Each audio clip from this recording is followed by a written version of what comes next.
ইরানে চলমান বিক্ষোভ ক্রমেই রূপ নিচ্ছে খামেনির শাসন সমাপ্তির আন্দোলন। পশ্চিমা বিশ্ব চাইছে দেশটির শাসন ব্যবস্থার অবসান ঘটুক। এমনকি বিক্ষোভকারীদের সমর্থনে দেশে দেশে বিক্ষোভ করেছে প্রবাসী ইরানিরা। তবুও খামেনি যুগের অবসানের সম্ভাবনা ক্ষীণ বলছেন বিশেষজ্ঞরা।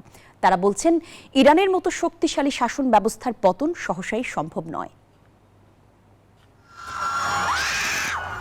চলমান বিক্ষোভকে অর্থনৈতিক সংকটে সৃষ্ট জনরোষ মানতে নারাজ ইরান সরকার। এটিকে স্পষ্ট বিদেশি ইন্ধন বলছে খামেনির দেশ। সহিংসতা দমনে সর্বোচ্চ কঠোর অবস্থান নিয়েছে সরকার। এমন কঠোর দমন নীতিতে বাড়ছে হতাহতের তালিকাও। পশ্চিমা কয়েকটি গণমাধ্যম বলছে প্রাণহানি হাজার ছাড়িয়েছে। ইরানের বিরুদ্ধে সোচ্চার আওয়াজ তুলেছে যুক্তরাষ্ট্র, ইউরোপ সহ পশ্চিমা বিশ্ব। চলছে ওদের স্বপ্ন পূরণে পাশে থাকতে পেরে আমরা গর্বিত। বিক্ষোভকারীদের সমর্থনে দেশে দেশে প্রবাসী ইরানিদের বিক্ষোভ। এসব ঘটনাকে ইরানের শাসন ব্যবস্থা পরিবর্তনের আভাস বলে মনে করা হচ্ছে। তবে সেই সম্ভাবনা একেবারে ক্ষীণ বলছেন বিশেষজ্ঞরা।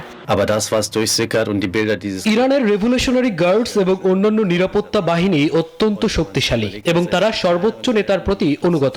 জনরোষ দমনে তারা কঠোর ব্যবস্থা নিয়েছে।